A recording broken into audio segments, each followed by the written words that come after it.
Sales is a game, and to win, you need a solid strategy. Acquire your tools and learn to win at the fine art of sales. With over 40 years of sales expertise selling luxury items to the top of society, Scott Grossclose shares with you exactly how to get to checkmate and win. Here is Scott Grossclose. Hello and welcome to Up Yours. This is Scott Grossclose. I'm here with Ryan, my producer. I'm hoping that this podcast series is going to help the real serious sales professional learn tools that they might already be using, but we're going to actually define them in a very precise way and change the value of what they think of those tools. Give you an example. I'm always saying, let's stop playing checkers and start playing chess. Mm-hmm. Well, in checkers, there's 24 pieces on the checkerboard, and they all do the same thing. If we take those checkers off and put on chess pieces, it becomes a chessboard. And the front row of that chessboard is kind of like checkers. They have a very limited role. But in the back row of a chessboard, you have really unique tools, individual pieces in an arsenal, if you would. Mm-hmm. So what we're going to do is we're going to take each of those pieces, like a king and queen, a knight, a rook, and explain what each tool does before we talk about the strategy of when and where to use them. Most salespeople never get an opportunity to actually define the tools in their arsenal. They just kind of learn them by osmosis, by watching or reading some books and certainly watching YouTube videos.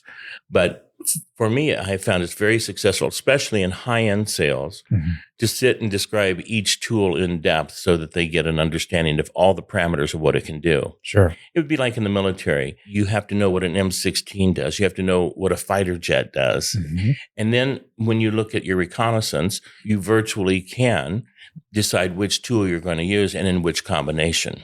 Now, reconnaissance is basically something that the military uses to understand the battlefield. And so what I want to do is to try to make a paradigm change in salespeople. They walk into their store every day and they have a set of tools that they see in front of them, but they don't think a lot about them. In essence, when they go to work, if they make a sale that day, that's great. If they don't make a sale that day, they still get to eat at night. Yeah, sure. So what I want them to do is to change the way they view their surrounding, which is a paradigm change, a change in the way they perceive things. And so I try to introduce the concept of a military battlefield so that they can understand that it's more important than just making a sale or not. Sometimes it's really survival. Yes. And in essence, making sales is survival for not only the salesperson, but the shop owner. Exactly. Yeah, everybody needs to eat. So when we look at the paradigm shift, what I do is I give them an exercise, and I ask them when they come in the store for 28 days, let's say, if you're familiar with Dr. Maltz, psychocybernetics, yes, he says that it takes 28 days for a habit to become, second nature. So I just ask each of my salespeople to come in the morning, walk about 30 steps into the store, turn around and look at the front door. And what I want them to do is to realize when that front door opens, that's the enemy. Mm-hmm. And it's one of those situations where winning on a battlefield is a lot more serious than winning on a sales floor. So if I can change that paradigm a little bit and give them some tools and ideas of how you can look at that same door every morning, and when you turn around and do that visual exercise, if you focus in on a win scenario, then the game becomes more serious to them. So a lot of the prep work that you have already done at your desk, in the showroom, cleaning the place up, that's something that we all kind of inherently do. It's kind of quote unquote part of the job. Mm-hmm. But what a lot of salesmen don't do is take the time when they're not at work and sharpen the saw, work on those individual tools. One of the things that's kind of a new concept, I call it Felix the Cat. I don't know if many people remember back in the 60s, there was an old black and white cartoon of Felix the Cat. And Felix had a black bag, and every time he was in a situation that he needed something extraordinary, he would open that bag, and magically there would come a stepladder or an anvil or something. What I want people to do is to constantly be filling that bag of tricks. And one day, when you least expect it, that tool will come out and be the defining factor in winning that day's battle. I'll give you an example. I was in a cruise in the Caribbean, and when I came back to port, I took one of those little harbor tours, and they pointed out the world's 7th largest private yacht that was parked there. It was called Limitless, belonged to a guy by the name of Les Wexner. Okay. And so I got home and I started doing a little internet research on Les Wexner and found out that he started major big companies like the Limited and Fredericks of Hollywood and became a billionaire. So I put that in my bag of tricks. It had no value to me at the moment. And it was just part of my natural personality to be inquisitive and to understand the products that my customers might understand and know, high-end cars, high-end watches. If you've never been into a jewelry shop and looked at the price of a Rolex, or never driven by a Mercedes dealer or Bentley dealer and tried to understand the value of what those cars are, then when you're in high-end sales, you're going to not be really prepared to connect and communicate with your customer. Yeah. Because by the time they're looking for, let's say in my shop, a Börsendorfer piano, handmade in Austria, cost anywhere from $90,000 to $300,000. So by the time somebody comes in and says they're interested in a $150,000 piano, you have to assume they've bought a couple homes and they've dealt with realtors. They've walked onto a Rolls-Royce sales floor and been greeted by a guy at the very top of his industry. And you're now going to be connecting and communicating with them about something like a $150,000 piano. And if you're used to selling $10,000 grand pianos, you're going to have a little difficulty connecting. Sure. So what I suggest is that people live outside of their normal comfort zone, financially, of course, and start to explore things that maybe they're not interested in buying, maybe they'll never buy. Like most of us will never have a $75 million Gulfstream G650 ER. Yeah. But I have clients of mine that have Gulfstreams. And when they mention their plane or something, I can jump right in because I know how many miles they can fly. I know how high it flies. I know how fast it flies. I know how much it costs because I'm curious and I'm understanding products that my customers will probably have either owned or been in.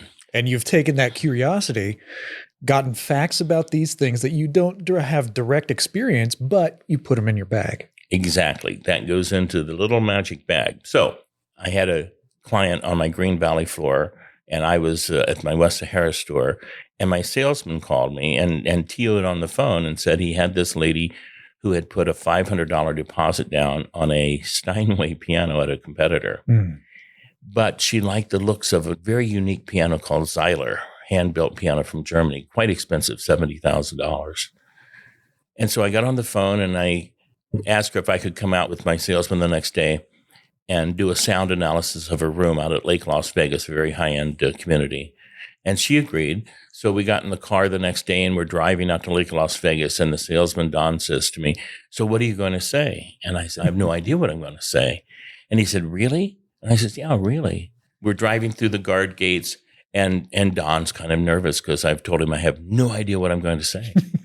And we ring the door, and absolutely beautiful lady, very kind of European, answers the door. We walk into this gorgeous house right on the lake.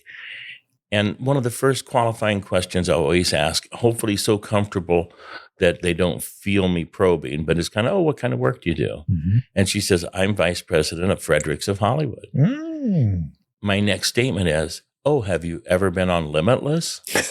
Ding! And she starts this big smile. And all of a sudden, we've gone from this cold, "My God, you're coming into my house. You're going to try to sell me something I've never heard of," to being very bubbly. And, I went into the whole thing about, I'm a kind of a fan of Les Wexner, and I understand how he started the Limited. And from that moment, the paradigm shift in that conversation went from cold, calculated sales to comfort zone. And so what I'm trying to do is explain to salespeople that when they walk through a mall, don't just run down to the Gap and pick up something and head out of the store.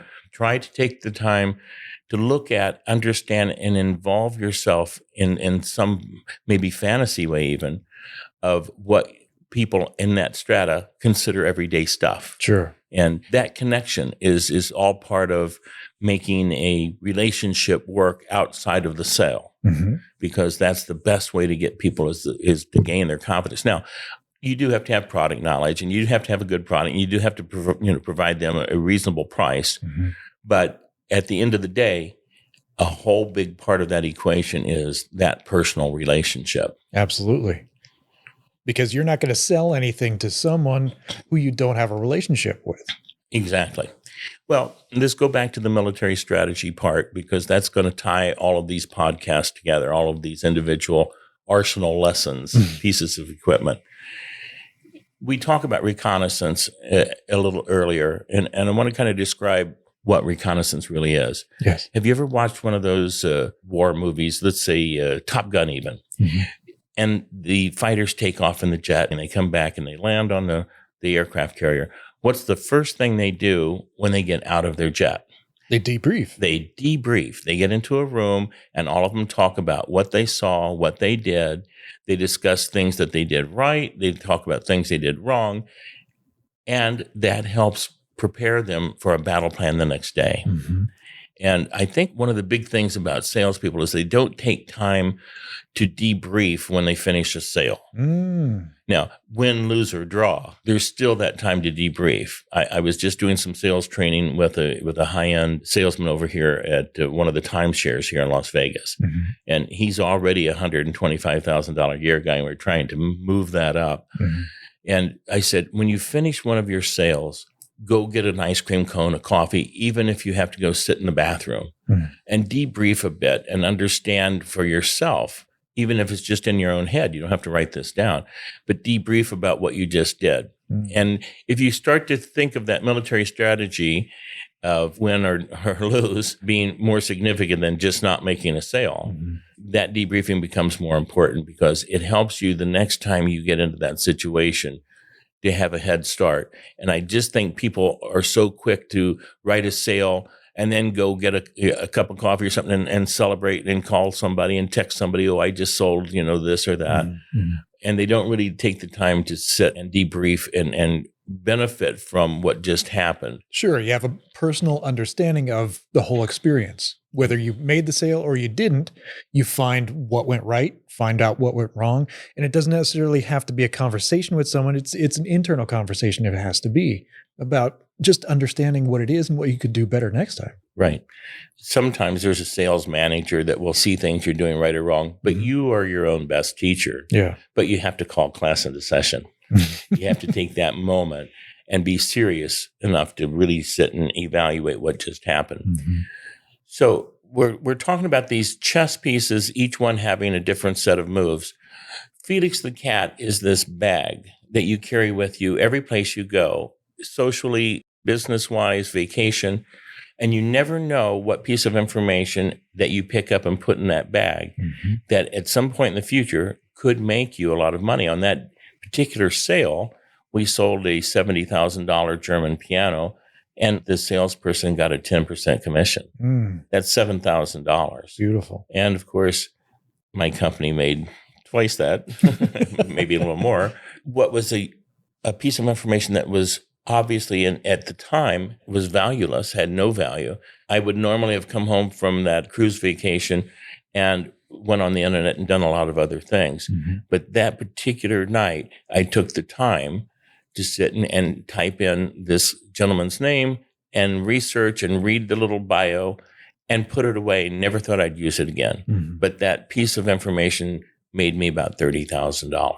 And because you sat down, you did that little bit of reconnaissance at home in your own time, you filled that piece in your bag, and you were able to make an amazing sale because of it. And that's what I want people to do, is to realize that they too have a bag.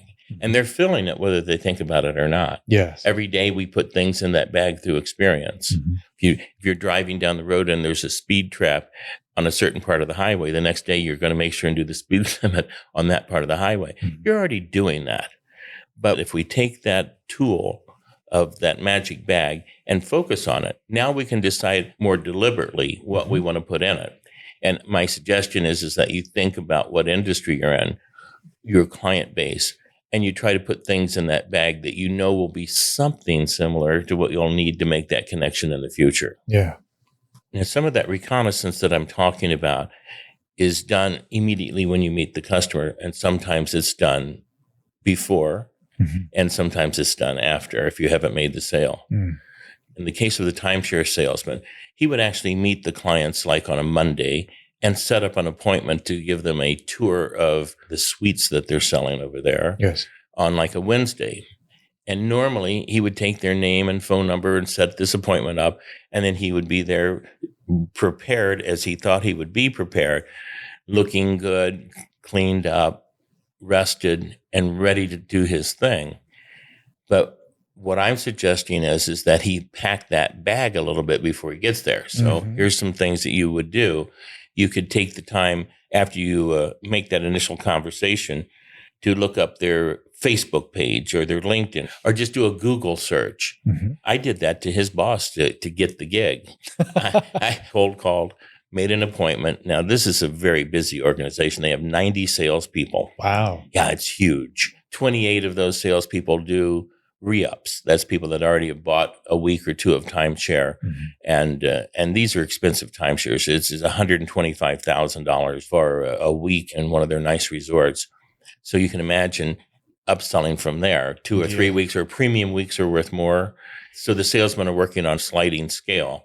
And this guy was very good, but kind of right in the middle, but not at the very top of his game. Whenever I met with his boss, the general manager, I looked up his Facebook page and I saw a picture of him in a choir robe. So when I went in to meet him for the first time, we were chatting, and I already had in my arsenal that tool. I knew that was a weapon that I was going to use against him to get what I wanted. So when I got there to meet him, we started the conversation. And I purposely said this statement. I said, in the music business, I have 3 music stores here in Las Vegas.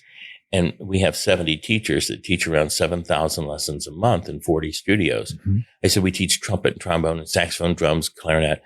And we actually have voice and have put together a choir. And he says, oh, I'm in a choir. And all of a sudden, we started off on that subject. But I knew that I had that in my arsenal, but I wanted to wait for the right time to pull that weapon out. And that's what I'm saying, is the strategic planning of when and where you use these tools.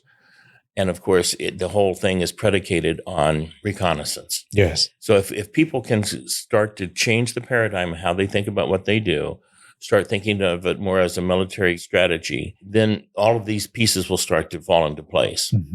So when I'm talking about this bag of tricks, it also applies to your evenings. You know, we sit down and we have lots of options for entertainment, and Netflix and Hulu and whatever. YouTube becomes a really valuable tool. I watch probably an hour worth of YouTube videos every evening, researching things that I'm interested in buying, things I have that I want to learn to use better.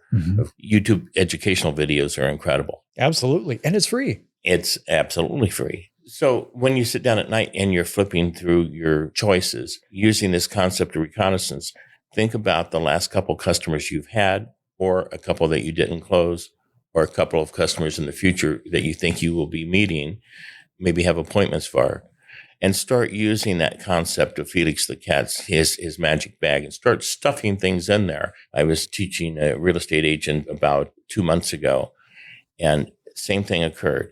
You get a phone call. We want to look at this house. He gets your name and phone number. And if he doesn't stuff that bag a little bit, he virtually is going to show up at the house and meet them for the first time and shake their hands. And it's kind of like a cold call. You know, it's like you're meeting the person without any prior knowledge. If he would take the time to do all of those researches we talked about, then he would be able to have connection and understand before they even start. He would look at the backyard if there's a swing set. Well, he already knows that they have 2 young kids in elementary school. So he's going to talk about having a great school just in that school district very nearby. He's going to talk about the safe streets. They have an elderly parent living with them. You see on their Facebook post that their mother lives with them or something. You're going to talk about a hospital being just a mile away. See if they travel a lot. Then he can say, this is only 15 minutes away from the major airport that can get you anywhere in the world. All of those little things are meaningful, but you can't just guess those at the time of the meeting. You have to prepare. Yeah. And then the buyers are going to perceive you as the salesperson as this amazing, knowledgeable person. And you're so adept at everything and you just seem to know exactly what they need. And of course, you're going to get the sale. How many times do you get that in life? Right. Very, very few. Right. And it's not that hard. Mhm. Actually, it's fun to do that reconnaissance. Mhm. It's fun to get that game plan. I think of it like almost like arrows. You know, you have different arrows that do different things. Mhm. And when you reach your hand over your shoulder to pull out an arrow, you know exactly which one you're grabbing for. You know exactly how you're going to use it, that strategy. And you have already perceived the effect of what that's going to do. Mhm. You know this might be the final arrow you need, and you stack them in that order. The lady didn't buy the piano because I knew about Les Wexner, Mhm. but it was a connection that made everything I said after that more believable Mhm. because we were not adversaries. Mhm. We had a connection, emotional moment that made everything I said after that a whole lot more believable. Fantastic. So I got a question. You can do the reconnaissance if you know that you have your mark beforehand. However, if you are a salesperson in an automobile dealership or in your music store, people walk into the door, you'd have no idea who they are. So how do you do reconnaissance on that on the spot situation? Well, that's through qualifying questions. I think we talked in one of the last podcasts about TOing on a sales floor. Whenever I send a salesman onto the sales floor and they get a customer that they can't close, I have a rule they have to bring me in on the sale before they leave. And what I ask them to do is bring me some qualifying questions. If I'm taking the customer myself, then I ask those qualifying questions right up front, but I try to make it in such a comfortable way that they don't feel like they're being questioned. So it's, you greet them, welcome them to the store, talk about what a beautiful day it is, or it's snowing out. And then I really quickly say, what kind of work do you do? I had a young couple. Well, they looked a lot younger than they were. They're really good shape. Walked in my store one day about 10 minutes before closing, and they said, "What's your best piano?" And it happened to be that my best pianos were in a very high-end grand piano room at my West store. So I explained to them that the store is 16 miles away. So whenever we drove over, I'm thinking now I have 15 minutes in the car to think about a strategy. And I've been doing this a lot of years, so some of it's just natural. I opened the West store, turned off the alarm, turned on the lights, and it's a beautiful store. So we're standing kind of in the entrance. And one of the first questions I asked, so what kind of work do you do? And he said, I am the CEO of Hollywood Video. Now, my next question is, again, very comfortable, but qualified. I said, how long you been with them? And he said, since the first store. Wow. And I'm like, now I have the founder owner of a really large chain, in my store trying to buy a piano.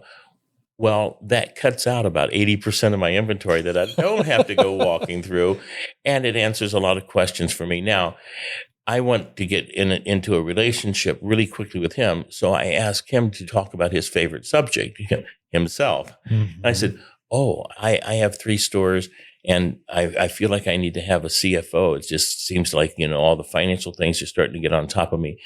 When in your business life did you feel comfortable for the first time? And he started telling me, when I opened my 10th store, I hired a part-time CFO. And when I opened my 100th store, we did this. And when I opened my 1,000th store, and by the time he finished, and I was genuinely impressed and amazed, and it showed in everything, all of my body language, everything else.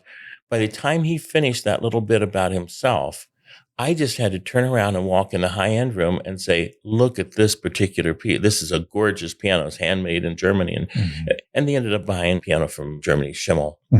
But salesmen sometimes, especially on a car lot, you get that syndrome where people park in the guest spot and they're walking across the asphalt, and you see 5 salesmen smoking cigarettes, telling jokes with coffee breath. And the guy who puts out his cigarette and starts toward you, that's your guy for the day. And they really have a difficult time making an emotional connection with that client. First of all, the customer is usually already on the defense because they feel like you're going to try to gouge them on a price. You're going to try to push them into the first thing they find. And there's 100 cars on the lot. I mean, how do you have any concept of where to go and start? nobody wants to spend a lot of time looking at things they don't want, need, or can afford. True. My philosophy of sales is to educate the customer to the point where they feel comfortable spending however much money you're asking for what product they're going to get. And in the case of high-end pianos, they have a choice of a wooden box with 3 legs and strings that costs $9,000 from China, or a wooden box with 3 legs and a string that costs $150,000 from Austria.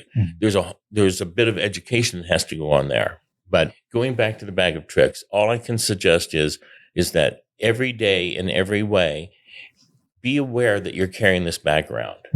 Kind of feel it there in your left hand. And when you run into something important and interesting to you, make sure and kind of physically open that bag and put that thought in there, because that will index it. And you never know at what moment you're going to need that. But instead of filling your bag full of just junky stuff, try to make it specific to your industry, to the lifestyle of the customer that you're dealing with for the most part. And if you're selling, used cars, it's going to be a different bag of tricks than if you're selling high-end cars like Mercedes or Cadillac. So it's just a matter of being aware. I'm just suggesting that as you live your day in the course of doing the things you do and observing, that you keep your mind open, that little things can oftentimes be the very trigger point for making a very large sale sometime in the future. If you think of things having value that you would not normally value, me knowing who owned that yacht was not really important, but that became the trigger point that made me available to a client that I made a large amount of money and made a sale on, and they got a good product. Absolutely. And you mentioned something just a few minutes ago about having a genuine interest, because you can collect facts and it's just empty facts, empty ideas. But if you actually are interested in what it is you're researching, what it is you're learning, and being interested in the person themselves, it makes that connection so much more deep. Yeah, it's a matter of sensitivity also. Most salespeople live in a middle-class lifestyle. And if you don't expose yourself to things above that lifestyle and don't have knowledge of them and don't have respect for them, then it's going to be difficult for you to connect and communicate with somebody that does live in that lifestyle. Yes. So you have to expand and understand things that are outside what you normally do. I had that problem with one of my salesmen. Every time somebody came in the store, he would show them the entry-level Roland digital piano, which was always on sale for $1,295. And he thought it did everything. It had a sequencer so you could record. It had weighted keys. It had a lot of instrument sounds. It had headphone jack, never needed tuning, kind of portable. And so everybody that came in and asked about taking piano lessons or buying an instrument, he inherently took them to that piece because that's what he liked. That's what he could afford. And that's what he thought they could afford. And one of the future podcasts we're going to talk about is Don't Judge a Book by Its Cover. Absolutely. That's going to be a fun one, because if you don't try to put your set of values onto them, once you do that, of course, you're limiting where you can go.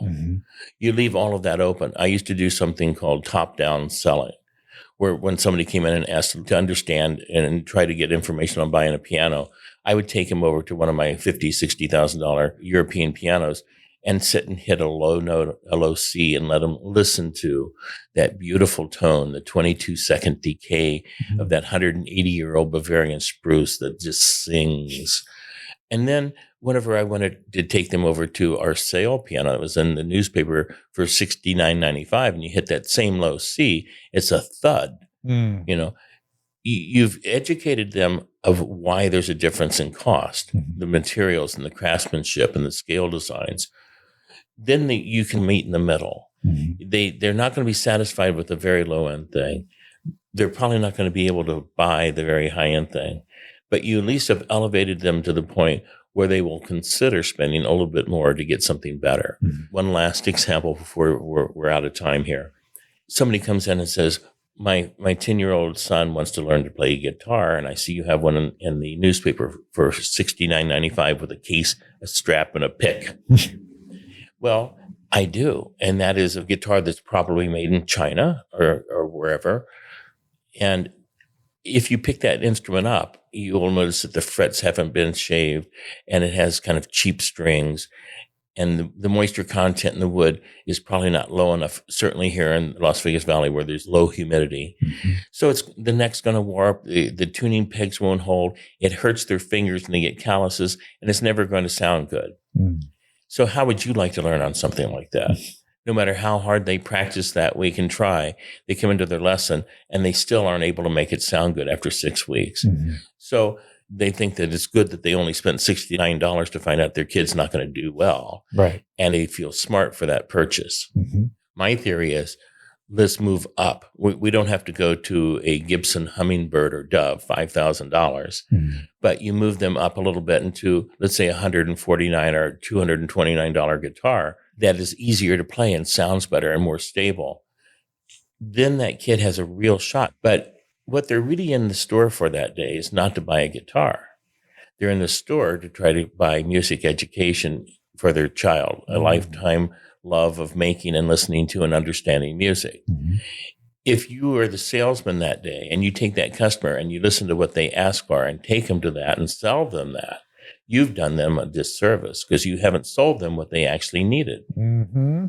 And that happens a lot with salespeople because they get comfortable in their own financial zone, that this is what they can do, and it's easy. When you start moving up to a $500 guitar or $700 guitar, it gets harder. You have to have a lot more product knowledge, and you have to be prepared to explain that and spend some time and earn that sale. Yeah.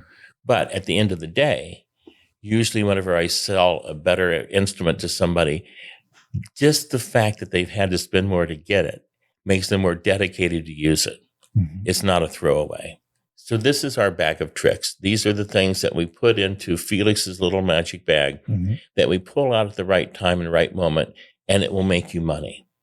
And the better you get at this, the more money you're going to make, the more prepared you're going to be to upsell, to move people into products that they really should be buying, not what they think they want. And that is all about education.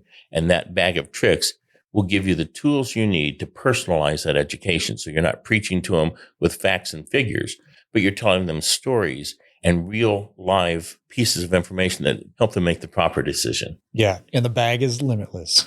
It's bottomless. It's a lifetime of experience.